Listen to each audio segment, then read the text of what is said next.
Hey guys, Color in the Water back. I am following up on the video I did just a few minutes ago. I'm doing a butterfly. So I've let it dry and I've erased a lot of my lines. Let me see if I've got, it's in the shot. There we go. Okay, so now I'm going to go back in and I'm going to start adding in some of my darker details. So,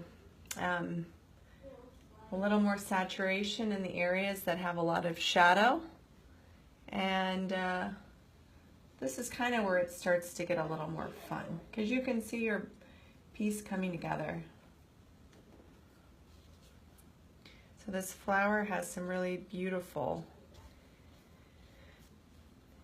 areas, some darker purples kind of mixed in with some reds. Like a raspberry type color.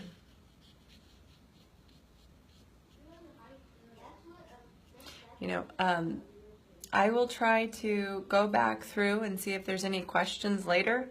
I have a hard time watching the screen and seeing if there's anything going on. So I will go back and see if there's any questions posted. So if you do have one, don't hesitate to put it in there.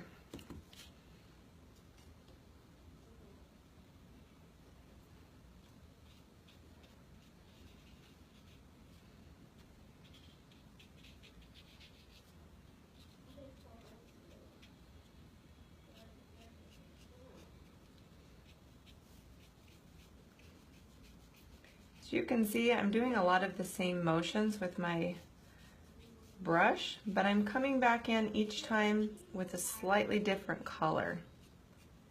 So this is not all that raspberry purple. I'm coming back in with a little pink, a little flesh tint, a couple little areas that have a tiny bit of red. That's what's going to give your painting dimension.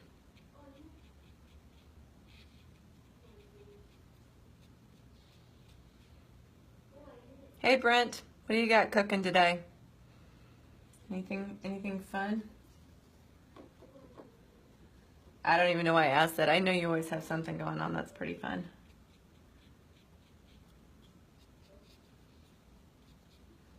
One thing I'm jealous about is that that little stream in your, actually it's not even little, it's a huge stream in your backyard. I want one.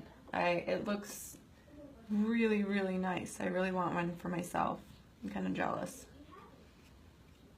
You can like kick butt in the workshop and then go and take a dip. All right.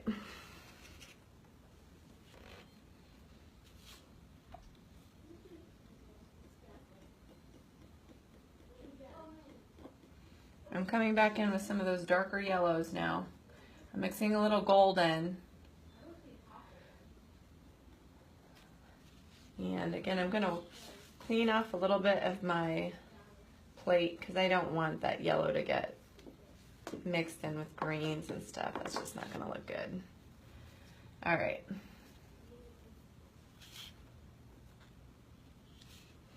Okay, this part of the wing is really shadowed. I'm going to go ahead and start on getting some of my layers in there.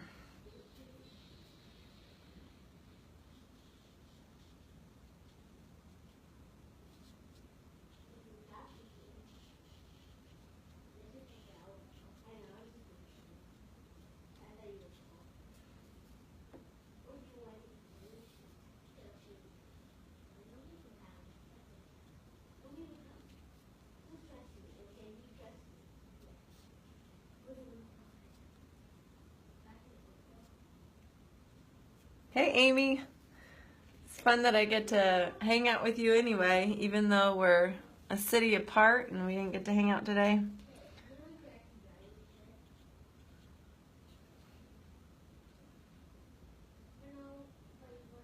Amy's my sissy. Tell mom and dad hi for me.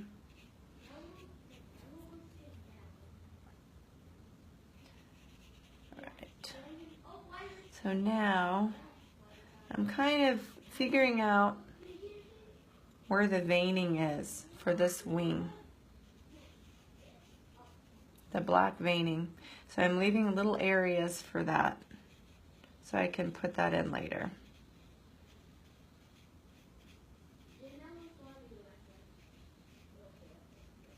Okay.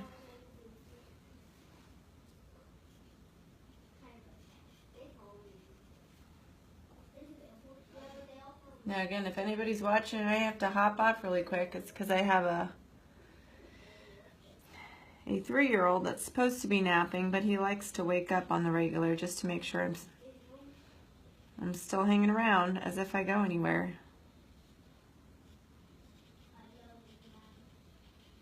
And then he'll go back to sleep. He already did that once. I don't know what that's all about. I'm just glad he naps. I'm gonna take it.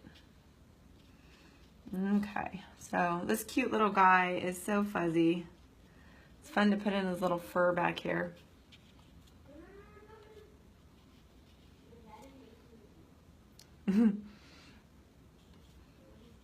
Love you, Amy. All right. Okay, now I'm gonna start putting in a little more color in those really highlighted portions on the other side of the wing. This is that wing that is getting a lot of sunlight, so it's pretty bright. But I'm gonna go back in and tap in just a little bit of color, because while it is bright, it's still yellow, so.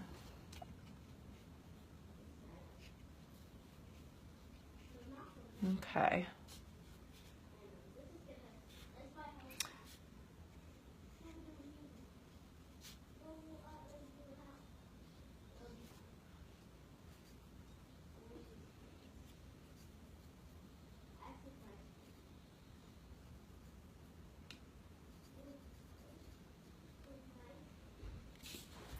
I'm going to go back now. We haven't hit this wing yet. The way that this one is shown in the photograph, it's very, very detailed.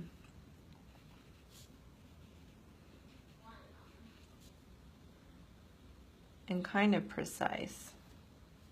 Some of the other ones are a little bit not as distinct in their shape, but this one is very, very, very distinct.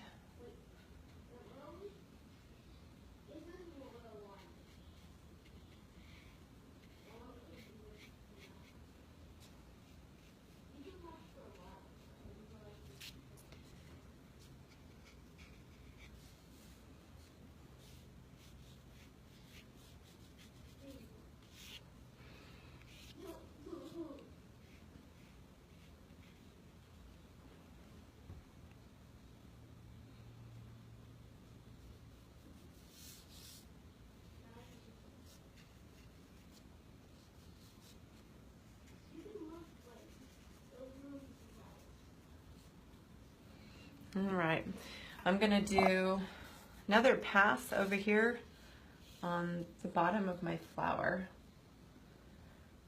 There's a lot of bright greens in there. I'm gonna tone it down just a little bit with a black.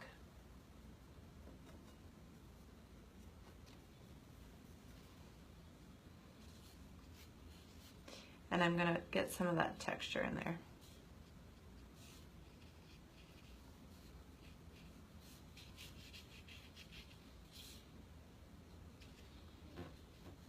And yes, I use my fingers. My fingers are my blenders. What on earth else use them for? All right. All those little spikes on the plant are coming straight out. Looks very painful to pick. I'm gonna pass on that.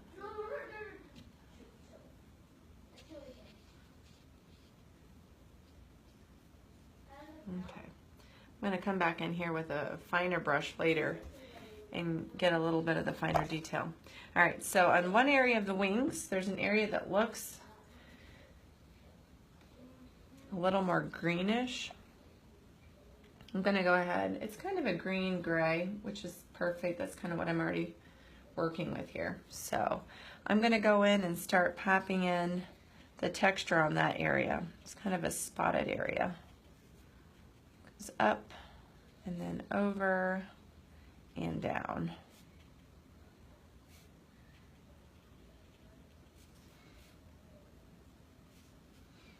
So my sister, I don't know if she's still watching or not, but she is a musician, and it's really cool to see how, you know, each of the siblings in my family has a creative outlet, and it's fun to see as we've become grown-ups and kind of honed our skills where that comes in. So the last time I had my sister at my house, she started playing a really beautiful song on the piano. Now I'm not really an accomplished musician. I'm just in admiration of people that can do that. And I asked her where she got it, and she said she composed it herself. And she said, this song is for my daughter, Rose, and I composed it when I was pregnant with her. And so that was really, really, really beautiful and really cool. And she had done that with each of her 3 kids, composed a song while she was pregnant with him. And that amazes me, that just music can come to people like that and just pop into their heads. It's such a gift.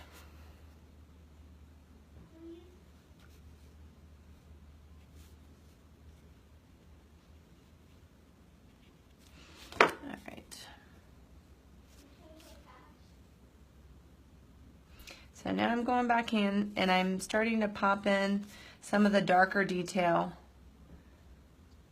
Kind of, when I look at a butterfly's wings, it always reminds me almost of stained glass window. You know how the stained glass has those black areas framing the colorful ones.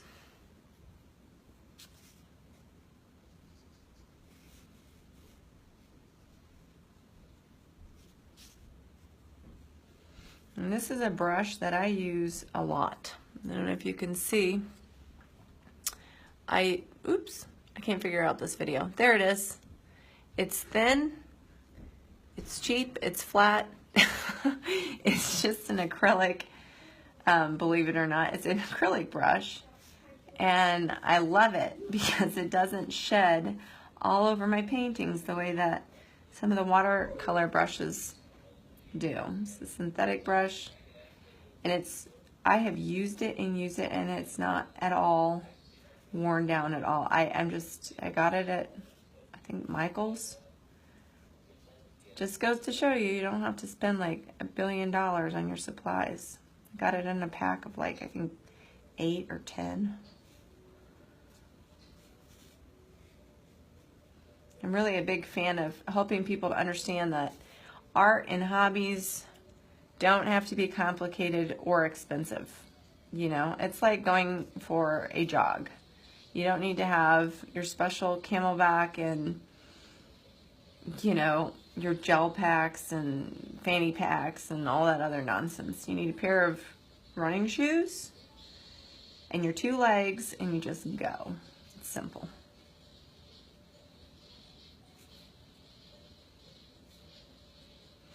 Okay, so now we can see his wings starting to come together a little bit.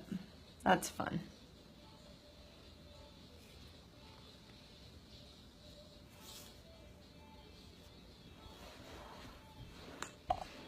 In the interest of not, you know, filling up Facebook with hours and hours, I probably will wrap this up soon. But I just wanted to give people an idea of what it looks like to get started. Easy enough to post your finished product and say, ooh, see what I made. But how does it start? You know, what does it look like when it starts? It certainly looks nothing like the finished product. You know, looks pretty awful. So, you know, I want to encourage anyone that's thinking about trying to do this today, just go for it. Have fun with it. And, you know, don't second guess yourself too much. If you get stuck, take a break and come back.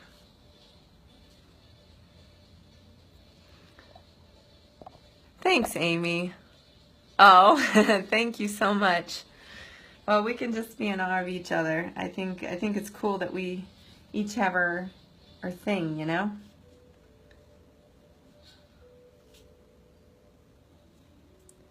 All right, I'm gonna put in his eye here. I'm still working with that same kind of a gray with a little bit of a greenish tone in it. It's a very useful color to do most of my work. Now, as I'm doing his eye, super important, okay? I don't know if it's visible. I think it is. Yeah, you can see it from here. Make sure that when you're doing an eye, leave a spot for the reflection of the eye. It will make all the difference in the world if you leave that reflection inside an eye versus covering the whole thing and then possibly thinking about it later and trying to put it in. That's what makes an eye, the light, you know? Much like people, right? There's a lot of light in a lot of people that, you know, that you can share and cheer people up. Now I sound like Bob Ross, jeez. All right, let's pop in, see where we go next with this. We'll go down here. I want to put in this little ribbon before I go. Oh, it's so pretty. It's all along the bottom. And it just kind of swoops in here.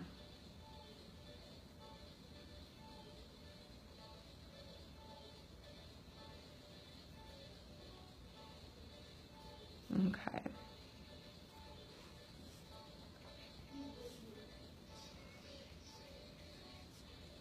Go ahead and just put in a little bit of a hint of where this wing is going.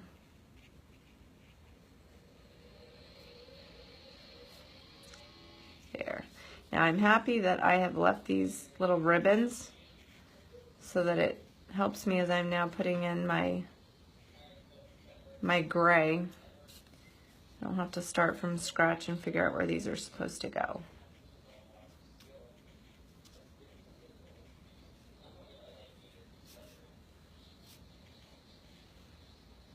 Okay, all right.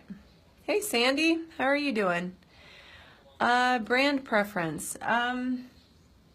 No, not particularly. I'm not affiliated with any products. I mentioned earlier that you don't have to go expensive to get good quality. The brand that I'm using right now is Masters Touch. It is the set of, I think, 10 brushes. I think you can get them at Michael's or Hobby Lobby. And they are, the ones that I'm using are just an acrylic brush. And I know that sounds weird since I paint in watercolor, but I can't stand little tiny horsehairs falling out on my paper. So I like the, what you would call fake brushes. I use it for my furniture refinishing details, everything. It's very versatile. So I can't tell. These are so well loved that most of the markings have come off of them.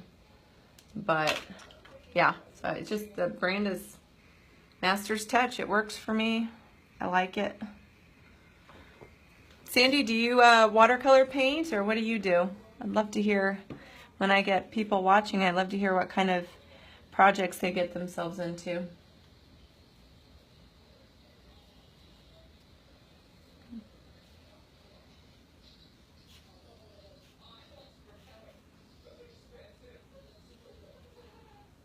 Okay, now there is a ribbon that comes down. Now I do highly suggest that if you're starting out with watercolor, or even if you've done it before, don't be afraid to,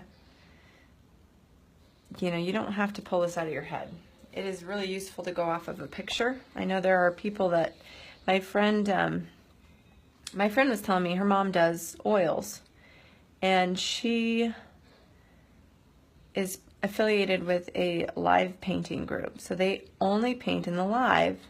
And, she said that it's good because it makes you kind of get over the hurdle of, second guessing yourself, because you don't really have time. Your scene is changing so quickly that you just have to do it. You can't overthink any of these things. So I thought that was kind of a cool perspective. Now, I'm not part of any of those live groups right now,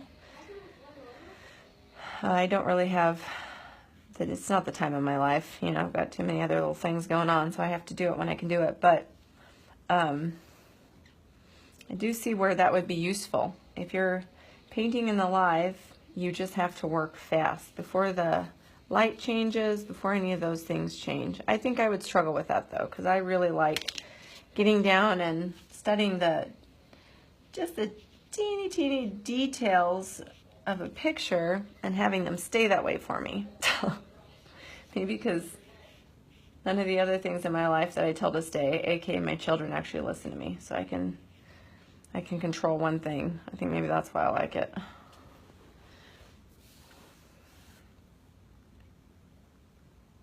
Furniture, painting, canvas art. So Sandy, what is your, thank you, I appreciate that. What is your favorite medium? I'm curious, like, do you prefer watercolor or do you prefer acrylics? I haven't delved much into the world of acrylics. I have lots of friends that are excellent with it, but myself not so much. Just haven't tried.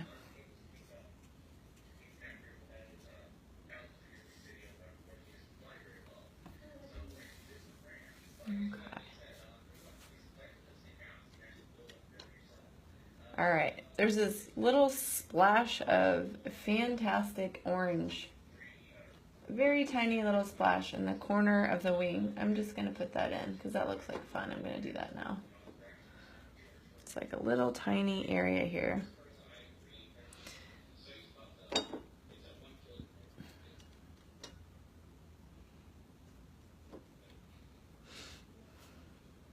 So flashy. All right.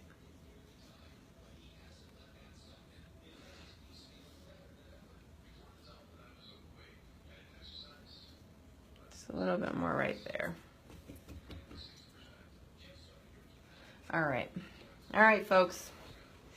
That's a little taste for today. I am gonna keep working on this guy. It's a long process, but it's fun. It just takes ages, so I won't clog up the airspace of Facebook with my, 3 or 4 hour painting. But thank you for joining me today. Thanks Amy and Sandy and Brent. We will see you guys again soon.